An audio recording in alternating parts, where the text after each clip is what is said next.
doing, guys? This is going to be my mixing kind of mastering tutorial. So I'm just going to do this in episodes. It's going to be like drums, then synths, patterns, or well, not patterns, but like kind of percussion, I suppose, strings necessarily if you have them, all that kind of stuff. So I'll do episodes about each technique. So I'm going to start on drums today. So I'll just show you my drums really quick, just save a bit of time.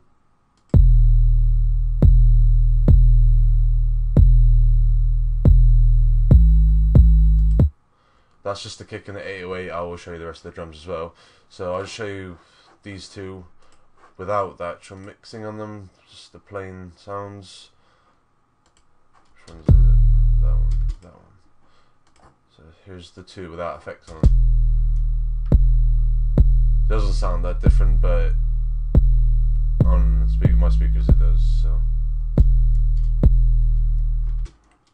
So I'll just show you the 808 without. This 808's very good, it's very powerful 808.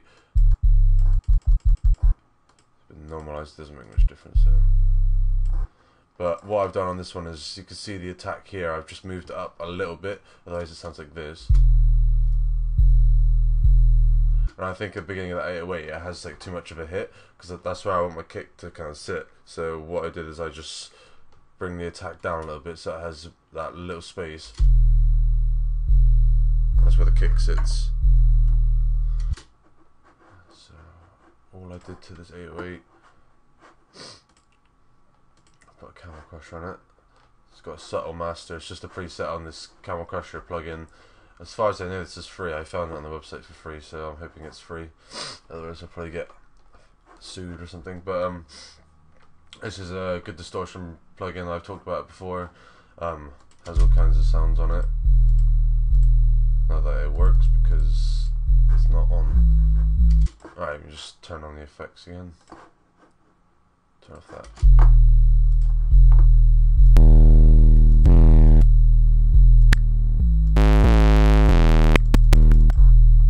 So it's just a preset, it's just for that bit more punch, bit more kind of warmth to it.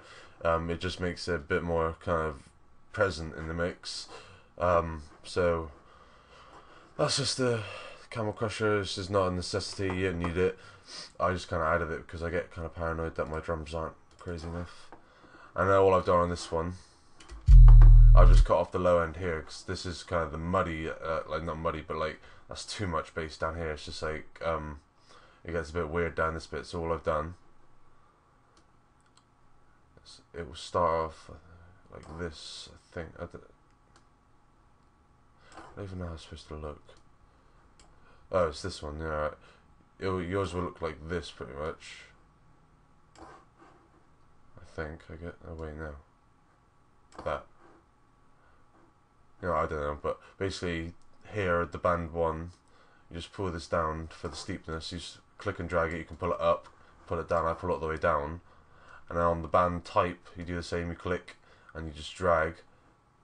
Where is it? So you get that one, the hill, the steepness coming off. Not sure what I just did there anyway. Alright. And then you can just mess with the frequency and the bandwidth down here. The frequency moves it back and forth, so about there. The bandwidth just moves it up. That's a bit too bassy for the rest of the mix. So, and then here is where that kind of distorted sound on these 808s, like these Lex kind of trap 808s, they have that weird sound. It's not just a sub bass. If it was a sub bass, shit, it would sound like this. But it has that kind of whoom to it, and that happens around band 2. So what I've done is I've just, same again, I've dragged these squares from here, drag them down, about there. And I can see here, this sound here, that's what I want to boost. You can see on the parametric EQ, I boost it there, but then, and you play with the bandwidth and it just kind of makes it fatter, so you can focus on particular areas. So I've made it about that big just to cover this area. You can see this is a bit more present once I've boosted that. I messed it up a bit there. And that's pretty much my 808 there, so I'm just mixing it with a kick. So it sounds completely stupid. Hang on 2 secs.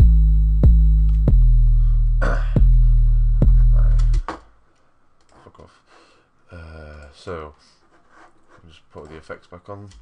That's it without effects. That's just the simple kick from my kit, and I'm pretty sure if you produce trap you have that kick. It's probably the most commonly used kick. And so all I've done here is I've just completely cut out the low end. Same again when you click and drag down and click and drag down, just to get that steepness, that complete cut off here.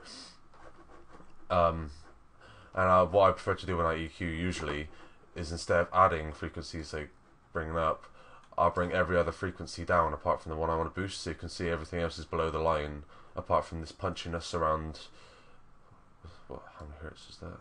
76. So I just brought this up here because then any volume I lose I can add with this distortion. I can just add it, and it'll bring back the loudness. You can compress it and bring up the loudness, so you don't have to worry about kind of the volume loss, because you can always bring it back. There's so many ways to boost, like boost volumes and things, so you don't have to worry about losing volume. So all I've done here is I've just boosted it around here. This took a lot of experimenting. You just bring it up and down here. Or was it 76, let's say.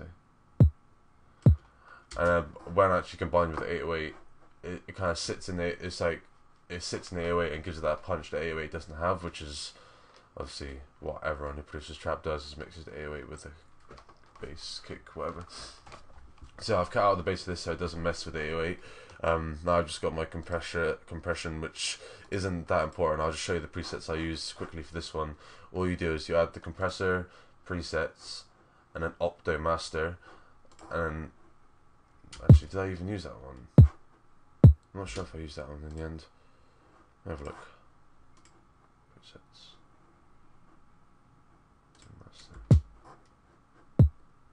Yeah, I did. I just put the volume back up.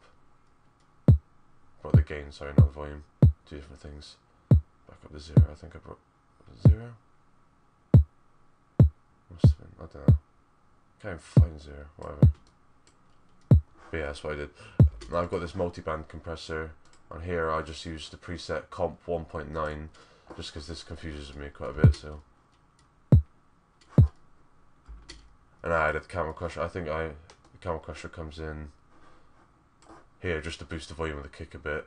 So that's not important. I don't actually use the distortion apart from this small section here where I've automated it in.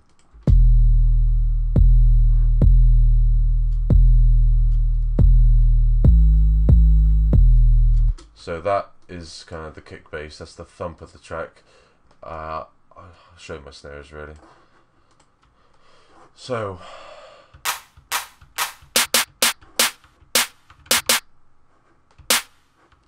okay, let's show you this together. Okay, let me just get these up. I'll start with the snare. The snare is probably the most important part of my kind of claps and stuff.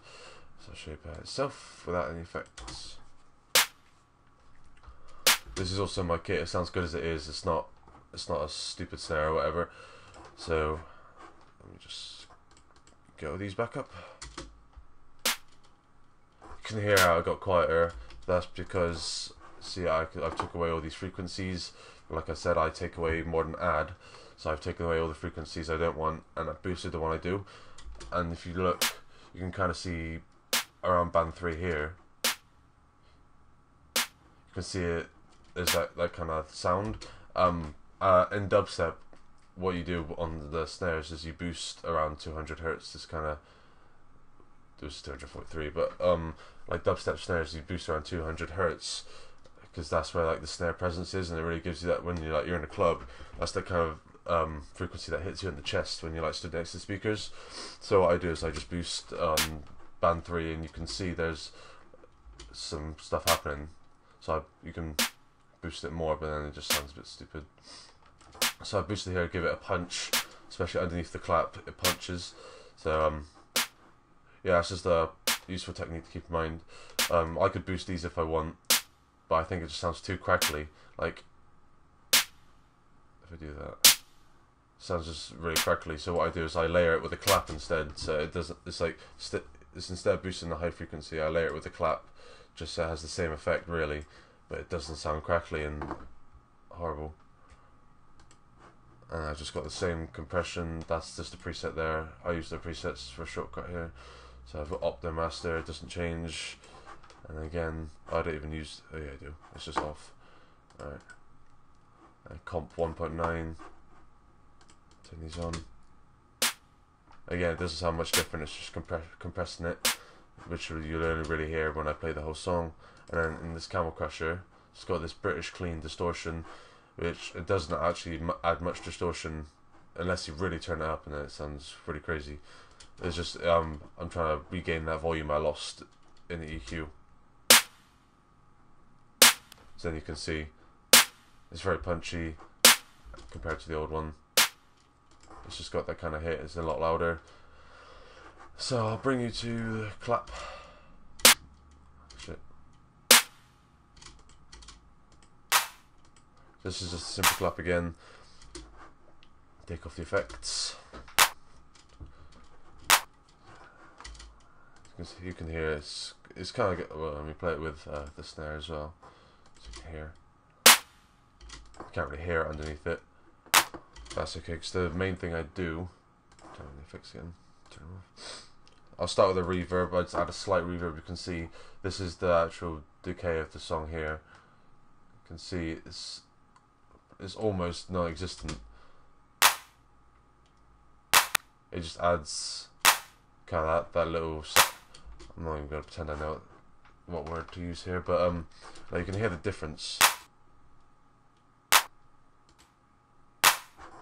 It's kind of like a bit of an echo, like a really, really quick echo. There's no tail on this at all. It could be, but this reverb, it sounds really fresh. It sounds a lot better than the actual stock reverb, and I've just brought up the high pass a little bit. So I'm trying to think of a word to explain what the high pass filter actually does on reverb. If you bring up the high pass, it basically just filters out the lower frequencies of the reverb. So if I like make that dry, you hear.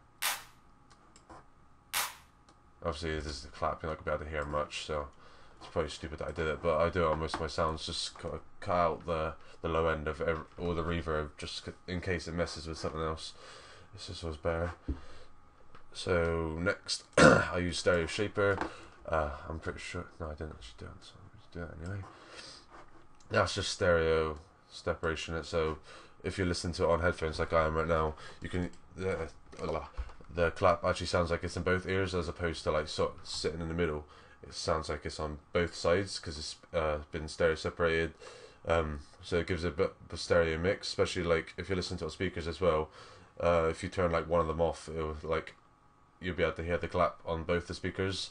I know you'll be able to hear it anyway, but stereo, isn't it? Just I'm sounding so stupid right now, but having a stereo kind of mix adds so much better quality than not like a mono mix. Like everything just sitting in the middle.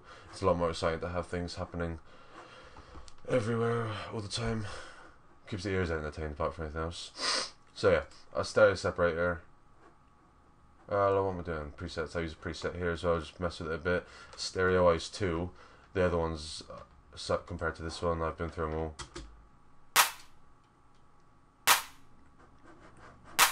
If I took that away, you can hear it's more present in both ears than as opposed to like being straight in the middle, which sounds stupid because there's no speaker in the middle, but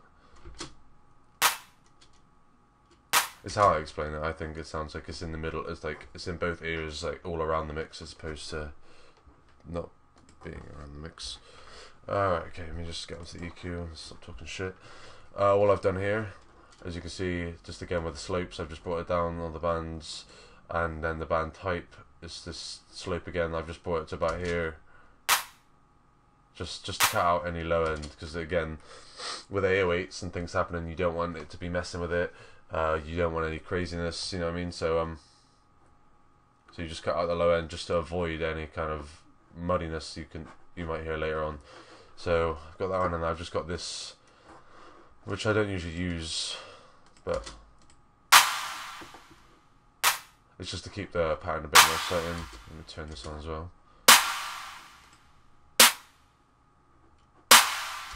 Yeah, all I've done here is just the reverb like last time, just a bit of decay, no high pass.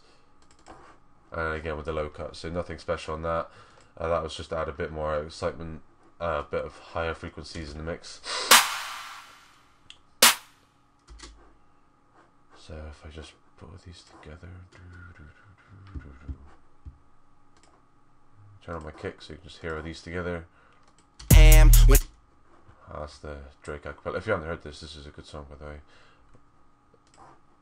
I'll put the link in the description so you can download this. Money to Blow with my beat.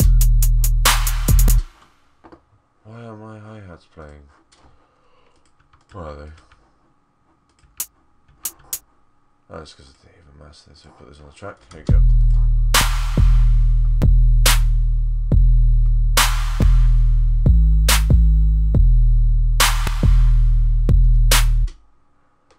So that's just a quick sort of tutorial on the drums. So I'm hoping this has helped a bit. I'm not the best with my words, so don't hate me just because I can't explain things very well. So the next one I'll talk about percussion, probably, or my percussion. That'll be a quick one. So make sure you stay for episode 2, and I'll see you guys soon. Alright, thanks for watching. I'll see you.